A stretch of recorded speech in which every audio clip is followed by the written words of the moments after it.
ജോണാട്ടാ, Jagdish byte തന്നപ്പോഴേ മാധ്യമങ്ങൾക്ക് Hema committee report വന്നു കഴിഞ്ഞ ശേഷം ബൈറ്റ് കൊടുത്തു. ബൈറ്റ് കൊടുത്തപ്പോൾ സിദ്ദിഖും ആദ്യം ഒരു ബൈറ്റ് കൊടുത്തിട്ടുണ്ടായിരുന്നു. അപ്പോൾ ജഗദീഷും സിദ്ദിഖും തമ്മിൽ പരസ്പരം ഒരു വൈരുദ്ധ്യമായിട്ടുള്ള നിലപാട് ഇരുവരും എടുത്തു എന്നാണ് പല ആൾക്കാരും പറയുന്നത്. ഇതിൽ മാധ്യമങ്ങൾ സിദ്ദിഖിനെ എതിർക്കുകയും ജഗദീഷിനെ അനുകൂലിക്കുകയും ചെയ്തു. കാരണം ജഗദീഷ് പറയുന്നതിൽ ക്ലാരിറ്റിയുണ്ട്, വ്യക്തതയുണ്ട്, കൂടുതൽ ആർജവമുണ്ട് എന്നുള്ളൊരു സംഭവം കൊണ്ടാണ്. ജഗദീഷ് വളരെ ക്ലാരിറ്റി ആയിട്ട് പറയുന്നു, ഇത്തരത്തിലുള്ള കാര്യങ്ങൾ ഇതിനകത്ത് നടന്നിട്ടുണ്ടെങ്കിൽ അന്വേഷിക്കണം, പേരുകൾ പുറത്തു കൊണ്ടുവരണം, കാര്യങ്ങളൊക്കെ ചെയ്യണം. വളരെ ക്ലിയർ ആയിട്ടുള്ള നിലപാട്. പക്ഷേ സിദ്ദിഖ് പറഞ്ഞത് അങ്ങനെയല്ല. സിദ്ദിഖ് ഒന്ന് ഉരുണ്ട് കളിക്കും പോലെയാണ് പറഞ്ഞതെന്നാണ് മാധ്യമങ്ങൾ പറഞ്ഞത്. അപ്പം സിദ്ദിഖിനെ എതിർത്ത് ജഗദീഷ്, ഇങ്ങനെയാണ് വാർത്തകൾ വന്നത്. അതിനുശേഷം ജഗദീഷിനെതിരെ പല തരത്തിലുള്ള കഥകളും പുറത്തു വരുന്നുണ്ട്. അത് ആരോപണങ്ങളായിട്ട് വരുന്നുണ്ട്, അത് നറേറ്റീവുകളായിട്ട് പുറത്തു വരുന്നുണ്ട്, മറിച്ച് അത് ഈ വായുവിൽ പ്രചരിക്കുന്ന കഥകളായിട്ടും പുറത്തു വരുന്നുണ്ട്. യഥാർത്ഥത്തിൽ പല ആൾക്കാരും പറയുന്നത് ജഗദീഷ് ഒരു വില്ലനാണെന്നാണ് പല ആൾക്കാരും പറയുന്നത്. ജഗദീഷ് അഭിനയിച്ച ഒരു സിനിമയുണ്ട് ടൈലർ മാണിക്കുഞ്ഞ് എന്ന് പറഞ്ഞൊരു കഥാപാത്രം.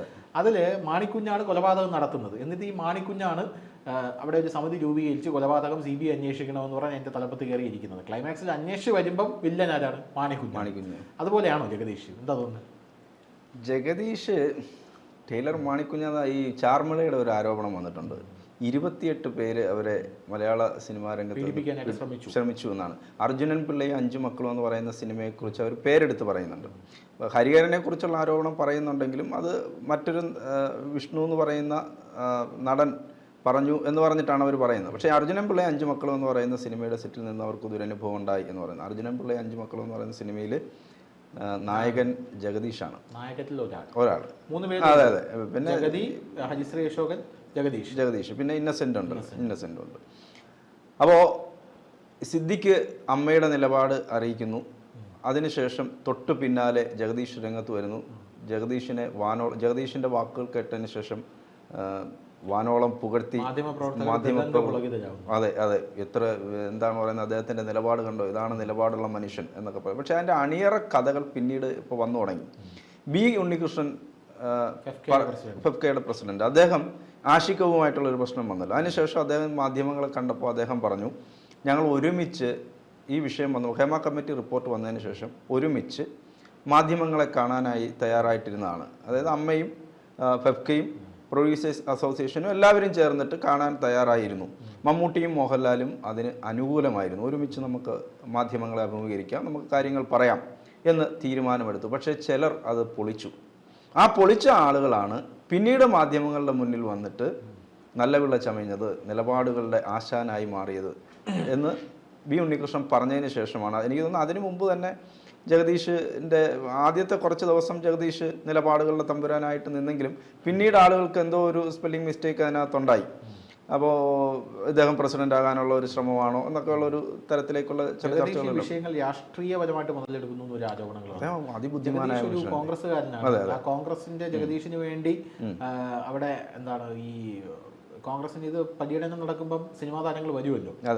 അതിന് പ്രചാരണത്തിന് എത്താത്ത ആൾക്കാർക്കെതിരെ പോലും ജഗദീഷ് പറയുകയാണ് എന്നുള്ള രീതിയിലുള്ള ഒരു നെഗറ്റീവ് വന്നു. കാരണം മമ്മൂട്ടി വന്നില്ല, മോഹൻലാൽ വന്നില്ല, ദിലീപ് വന്നില്ല. പക്ഷെ അവരൊക്കെ ഗണേശന് വേണ്ടിയിട്ട് പ്രചാരണത്തിന് വന്നു.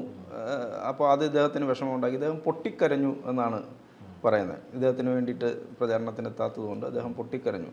മുകേഷിന് വേണ്ടി പോലും എനിക്ക് തോന്നുന്നു മോഹൻലാൽ ഒരു തവണയോ മറ്റോ ആദ്യത്തെ തവണ മത്സരിക്കുമ്പോഴാണെന്ന് തോന്നുന്നു മോഹൻലാൽ വന്നിരുന്നു, പ്രചാരണത്തിന് വന്നിരുന്നു. അപ്പോൾ അങ്ങനെ ഇദ്ദേഹം നിലപാടുകൾ പറയുന്ന ഒരാളായി മാറുന്നു. വളരെ പെട്ടെന്ന് ഉണ്ണികൃഷ്ണൻ ഇത് രംഗത്ത് വന്ന് പറഞ്ഞതിന് ശേഷം, അതായത് ഒരുമിച്ച് കാണാൻ തയ്യാറാണ് എന്ന് തീരുമാനം എടുക്കുന്നു. അത് അട്ടിമറിച്ചത് ചില ആളുകളാണ്. അവർ മാധ്യമങ്ങൾക്ക് മുമ്പിൽ വന്നതെന്ന് ഇത് പറയുകയാണ്. ഇവർ ഈ മഴവിൽ എൻ്റർടൈൻമെൻറ്റ് അവാർഡ് റിഹേഴ്സലിനിടയിലാണ് അമ്മ അംഗങ്ങൾ ഹേമ കമ്മിറ്റി റിപ്പോർട്ടിനെ കുറിച്ച് എങ്ങനെ പ്രതികരിക്കണം. അതൊരു സംഘടനയാണ്. നമ്മൾ എന്തൊക്കെ പറഞ്ഞാലും അതൊരു സംഘടനയാണല്ലോ അമ്മ എന്ന് പറയുന്നത്. നടീനടന്മാരുടെ ഒരു സംഘടനയാണ്. അപ്പോൾ പെട്ടെന്ന് ഒരാൾ വന്നിട്ട് അയാളുടേതായ അഭിപ്രായം പറയാൻ പറ്റത്തില്ല. ആ സംഘടനയിലെ ഭാരവാഹികൾ കൂടി ആലോചിച്ച് എന്ത് അഭിപ്രായമാണ് സംഘടന പറയേണ്ടത്. ഇപ്പോൾ അതിൻ്റെ ജനറൽ സെക്രട്ടറി വന്നിട്ട് അല്ലെങ്കിൽ പ്രസിഡന്റായ മോഹൻലാൽ വന്നിട്ട് അഭിപ്രായം പറയുമ്പോൾ അത് മോഹൻലാലിൻ്റെ മാത്രം അഭിപ്രായമല്ലല്ലോ, അത് ആ സംഘടനയുടെ അഭിപ്രായമാണ്. ഇപ്പോൾ സിദ്ദിഖ് എന്ന് പറഞ്ഞാൽ അത് സംഘടനയുടെ അഭിപ്രായമാണ്. അപ്പോൾ കൂട്ടായി ആലോചിച്ചിട്ടാണ് എങ്ങനെ ഒരു അഭിപ്രായം പറയണം. ജഗദീഷ് വൈസ് പ്രസിഡന്റ് അല്ലേ? ജഗദീഷ് ഭാരവാഹിയാണ്. ജഗദീഷിന് പറയാം അഭിപ്രായമാണ്. അദ്ദേഹം സിദ്ദിഖ് പറഞ്ഞതിനെ മുഴുവൻ റദ്ദ് ചെയ്യുന്ന തരത്തിൽ വന്ന അഭിപ്രായ പ്രകടനം നടത്തി. അപ്പോൾ അതേസമയം ഇദ്ദേഹത്തിൻ്റെ പേരാണ് ഉണ്ണികൃഷ്ണൻ പറയുന്നത്. ഈ ഒരുമിച്ച് മാധ്യമങ്ങളെ കാണാം, മമ്മൂട്ടിയും മോഹൻലാലും ഉൾപ്പെടെ സമ്മതിച്ചിട്ടും അതിനെ അനുകൂലിക്കാത്ത ആളാണ് ജഗദീഷ് എന്ന തരത്തിലാണ് ഉണ്ണികൃഷ്ണൻ പറഞ്ഞു വെച്ചത്. അതിൻ്റെ തൊട്ടു പിന്നാലെയാണ് ആഷിഖ് കപൂറിൻ്റെ ആരോപണങ്ങൾ വരുന്നത്. അതിന് പിന്നാലെയാണ് പൃഥ്വിരാജ് മാധ്യമങ്ങളെ കാണുന്നത്. അപ്പോൾ ഇതെല്ലാം കൂടെ കൂട്ടി വായിക്കുമ്പോഴത്തേക്ക് ഇതിനകത്തൊരു കോക്കസ് ഉണ്ടോ, ഇതിൻ്റെ ഒരു പ്ലാനിങ് ഉണ്ടോ, എന്തെങ്കിലും ഗൂഢാലോചന ഇതിനകത്തുണ്ടോ? ഈ ബാബുരാജിനെതിരെ ആരോപണം വരുന്നത്. അപ്പോൾ സിദ്ദിഖ് രാജിവെച്ചതിന് തൊട്ടു പിന്നാലെ ബാബുരാജ് സ്വാഭാവികമായും ജനറൽ സെക്രട്ടറി ആകും എന്ന തരത്തിൽ വാർത്ത പ്രചരിക്കുന്നു.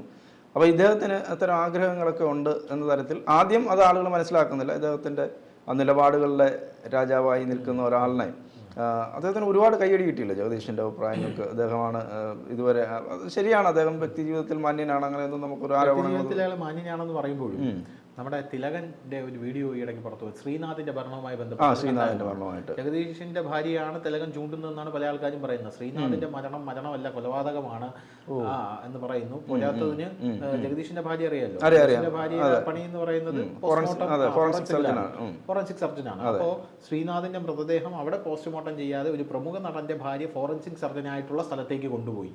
പിന്നെ തിലകൻ വലിയ രീതിയിൽ ഒരു ആരോപണം ഉന്നയിക്കുന്നുണ്ട്. അത് ആ സമയത്ത് ആ വീഡിയോ ഈ സമയത്ത് കുത്തിപ്പൊങ്ങി വന്നിട്ടുണ്ട്. പക്ഷെ അതൊന്നും വളരെയധികമായിട്ട് ശ്രദ്ധിക്കപ്പെട്ടിട്ടില്ല. സോഷ്യൽ മീഡിയയിൽ 2 ദിവസം ആൾക്കാർ കണ്ടു. ആ കമന്റ്സിലൊക്കെ ജഗദീഷിന്റെ ഭാര്യയാണെന്നുള്ള പേരുകൾ അവർ പറയുന്നു. അതിനുശേഷം മാധ്യമങ്ങൾ ഏറ്റെടുത്ത്, സ്വാഭാവികമായിട്ട് ഈ ആരോപണങ്ങൾക്ക് മാധ്യമങ്ങൾ ഏറ്റെടുത്ത് മാധ്യമങ്ങളോട് ഒരു പ്രചാരണം നൽകിയതല്ലേ ക്ലാരിഫിക്കേഷൻ ലഭിക്കും. മാധ്യമങ്ങൾക്ക് ഇഷ്ടമുള്ള കാര്യം, ഇപ്പോൾ ഉദാഹരണത്തിന് ജഗദീഷിനെ കുറിച്ച് മാധ്യമങ്ങൾ വാദോജാത സംസാരിക്കുന്നു, സിദ്ദിഖിനെ താഴ്ത്തിയിടുന്നു. മോഹൻലാൽ പല കാര്യത്തിലും മറുപടി പറയണമെന്ന് പറയുന്നു. ഒരു ആരോപണവും ഇല്ല മോഹൻലാലിന്. എന്നാൽ ആരോപണം വർക്ക് സ്പേസിലുണ്ട് എന്ന് പറയപ്പെടുന്ന പൃഥ്വിരാജ് ഒരു നിലപാട് പറയുമ്പോൾ മാധ്യമങ്ങൾ കൈയടിക്കുന്നു. മാധ്യമങ്ങൾക്ക് അങ്ങനെ ഒരു ഇരട്ടത്താപ്പ് അതിഭീകരമായിട്ടുണ്ട്. അതിന്റെ ഒരു പ്രോഡക്റ്റാണ് ഈ ജഗദീഷിനെ ഉയർത്തി വെച്ചേക്കുക മാധ്യമങ്ങൾ. അല്ല, ജഗദീഷിനെ കുറിച്ച് നേരത്തെ ഒരു ആരോപണം വന്നത് ഈ തിരുവനന്തപുരം ഗ്യാങ് ഉണ്ടല്ലോ, സിനിമയിൽ അന്ന് അങ്ങനെ ഒരു ഗ്രൂപ്പ് ഉണ്ടായിരുന്നു. അപ്പോൾ ഈ കൈതപ്രം വന്ന് പറഞ്ഞിട്ടുണ്ട്. കൈതപ്രം ഇടയ്ക്ക് സഫാരി ചാനലിലോ മറ്റാണെന്ന് തോന്നുന്നു, അദ്ദേഹത്തിൻ്റെ ജീവിതകഥ പറയുന്ന ഒരു എപ്പിസോഡ് ബൈ എപ്പിസോഡായിട്ട് ഇങ്ങനെ വരുന്നത്. അതിനകത്ത് പറഞ്ഞു, ഇനി നിങ്ങൾ പാട്ട് എഴുതുമ്പോൾ മോഹൻലാലിന് വേണ്ടി എഴുതണം, നിങ്ങളെ തിരുവനന്തപുരം ലോബിയുടെ കൂടെ നിൽക്കണം എന്നൊക്കെ പറഞ്ഞിട്ട് ജഗദീഷ് കൈതപ്പുറം ഞങ്ങൾ യേശുദാസിനെ സിനിമയിൽ നിന്ന് പുറത്താക്കാൻ പോവുകയാണ്.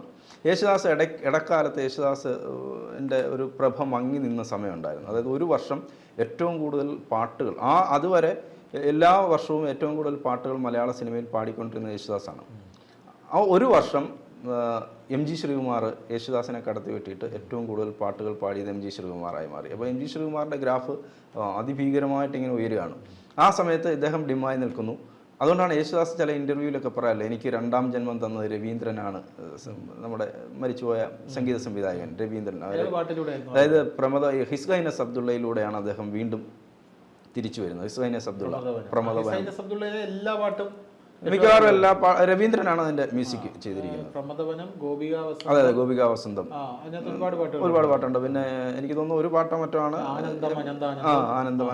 MG ശ്രീകുമാർ ഒരു പാട്ടാണ് പാടിയിട്ടുള്ളത്.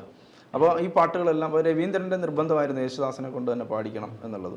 അപ്പോൾ ആ സമയത്ത് കൈതപ്രം ആണ് പിന്നെ എഴുതിയത്. കൈതപ്രം എഴുതുകയും ആ ഒരു പാട്ട് സീനിൽ അഭിനയിക്കുകയും ചെയ്തു. അപ്പോൾ ഈ കൈതപ്പുറം വന്നു. പക്ഷെ അന്നൊന്നും ചർച്ചയായില്ല. ഇങ്ങനെ ഈ ഗ്യാങ്ങിൻ്റെ ലീഡറായിട്ട് പുള്ളി വരികയും പലരെയും ഭീഷണിപ്പെടുത്തുകയും ചെയ്തിട്ടുണ്ടായിരുന്നു എന്ന് കൈതപ്പുറം പറയുന്നുണ്ട്. അപ്പോൾ അത് അന്നൊരു തിരുവനന്തപുരം ലോബി ആ സമയത്തുണ്ടായിരുന്നു. ഇപ്പോൾ നമ്മൾ ഈ പറയുന്ന മട്ടാഞ്ചേരി മാഫിയ എന്ന് പറയുന്നത് പോലെ, പവർ ഗ്രൂപ്പ് എന്നൊക്കെ പറയുന്നത് പോലെ, അന്ന് തിരുവനന്തപുരം ലോബിയുടെ ആളായിരുന്നു ഈ ജഗദീഷ് കൈതപ്പുറം പറയുന്നു. അപ്പം ശക്തനായ ആ ലോബിയുടെ ശക്തനായ ഒരു ലീഡറാണ്. അപ്പോൾ എന്തായാലും അഭിപ്രായം പറയാം എന്ന് തീരുമാനിക്കുന്നത് പൊളിച്ചിട്ട് ഇദ്ദേഹം സ്വന്തമായി വന്ന്, അപ്പോൾ ഇദ്ദേഹം ഒന്നും കാണാതെ വെറുതെ ഒന്നും വന്ന് അങ്ങനെ പറയാൻ സാധ്യതയില്ല. അദ്ദേഹത്തിൻ്റെ നിലപാട് അങ്ങനെ വന്ന് പറയുമ്പോൾ മമ്മൂട്ടിയും മോഹൻലാലിനെയും പോലെ മലയാളത്തിലെ എക്കാലത്തെയും ശക്തരായ 2 നടന്മാരാണ് എന്ന് പറയുന്നത് നമുക്ക് ഒരുമിച്ച് മാധ്യമങ്ങളെ അഭിമുഖീകരിക്കാം, ഇതിനെക്കുറിച്ച് പറയാമെന്ന് പറയുമ്പോൾ അതിനെ എതിർക്കുകയും പിന്നീട് അത് സിദ്ദിഖ് പറഞ്ഞതിന് തൊട്ടു പിന്നാലെ ഇദ്ദേഹം അത് അലങ്കോലമാക്കുകയാണ്. സിദ്ദിഖ് പറഞ്ഞതിനെ മുഴുവൻ, പിന്നെ സിദ്ദിഖിനല്ല പ്രാധാന്യം, ജനറൽ സെക്രട്ടറി ഒന്ന് അഭിപ്രായം പറഞ്ഞു. സ്വാഭാവികമായിട്ട് ഒരുമിച്ച് അഭിനയിച്ച ആൾക്കാരൊക്കെ മുകേഷ്, ജഗദീഷ്, സിദ്ദിഖ്. അതെ, ഇവരുടെ പഴയ എനിക്കൊരു അത്ഭുതം തോന്നുന്നത്, അല്ല ഇവരുടെ ഇന്റർവ്യൂ കണ്ടിട്ടില്ല? പഴയ ഈ അമൃത ചാനലിൽ സിദ്ദിഖ് ആങ്കർ ആയിട്ടുള്ള ഇവരുടെ ഒരു ഇന്റർവ്യൂ ഒക്കെ ഉണ്ട്. നല്ല രസമാണ് അത് കാണാൻ. ജഗദീഷും മുകേഷും അശോകനും ഒക്കെ വന്നിരിക്കുന്നു, സിദ്ദിഖ് വന്നിരിക്കുന്നു. അപ്പോൾ ഇവർ ഒരുമിച്ച് ധാരാളം പടങ്ങൾ അഭിനയിക്കുകയും അത്രയും സുഹൃത്ത് ബന്ധമൊക്കെ ഉള്ള ആളുകളാണ്. പക്ഷേ ഇദ്ദേഹത്തിന് എന്തോ ഇതിനകത്ത് ഇദ്ദേഹത്തിന് ജനറൽ സെക്രട്ടറി ആകണമെന്നുള്ള ആഗ്രഹവും ഉണ്ട് എന്നുള്ള തരത്തിൽ വാർത്ത വന്നിരുന്നു. അപ്പോൾ ആ തരത്തിൽ പക്ഷെ അതിനുശേഷം ജഗദീഷ് പറഞ്ഞല്ലോ ഇനി ഞാൻ ഇല്ല, ഇനി മറ്റുള്ള ആൾക്കാർ മത്സരിക്കട്ടെ എന്ന് ജഗദീഷ് പറഞ്ഞല്ലോ. അതൊരു ടൈലർ മാണിക്കുഞ്ഞിന്റെ ബുദ്ധിയാണോ? അല്ല, അത് അദ്ദേഹം പറഞ്ഞത് ഇദ്ദേഹത്തിനെതിരെ ഇങ്ങനെ ഒരു ആഗ്രഹം ഇദ്ദേഹത്തിനുണ്ടെന്ന് വാർത്തകൾ പ്രചരിച്ചു തുടങ്ങിയപ്പോഴാണ് ഇദ്ദേഹം പറഞ്ഞത് ഇനി ഞാനില്ല, ചെറുപ്പക്കാർ വരട്ടെ. മാത്രമേ മണ്ടനായിട്ട് അഭിനയിക്കുന്നുള്ളൂ. അല്ല, അദ്ദേഹം കോളേജ് അധ്യാപകനായിരുന്നല്ലോ, പ്രൊഫസറായിരുന്നു. എനിക്കൊന്നും MA 1ാം റാങ്കുകാരനാണ്. എക്കണോമിക്സ്. അതെ അതെ അതെ 1ാം റാങ്കുകാരനാണ് അദ്ദേഹം. സിനിമയിൽ മണ്ടൻ വേഷങ്ങൾ ചെയ്യുമെങ്കിലും ജീവിതത്തിൽ അങ്ങനെയല്ല, അതിബുദ്ധിമാനാണ് അദ്ദേഹം. അതുകൊണ്ടാണ് അദ്ദേഹം വന്ന് ആ സമയത്ത് ഇവർ ഇടപെടുകയും ഈ ധാരണപ്രകാരമാണ് ഈ സിദ്ദിഖ് വന്നിട്ട് മാധ്യമങ്ങളെ കാണുന്നത്. അപ്പോൾ അത് കഴിഞ്ഞിട്ടാണ് തൊട്ടു പിന്നാലെ വന്നിട്ട് ജഗദീഷ് വരികയും കയ്യടി വാങ്ങിക്കുകയും ജഗദീഷിനെ വാനോളം പുകഴ്ത്തുകയൊക്കെ ചെയ്യുന്നു അദ്ദേഹം. പക്ഷേ ഇപ്പോൾ പറയുന്നത് ഞാനിപ്പോൾ ഒന്നിനോടും തൽക്കാലം പ്രതികരിക്കുന്നില്ല.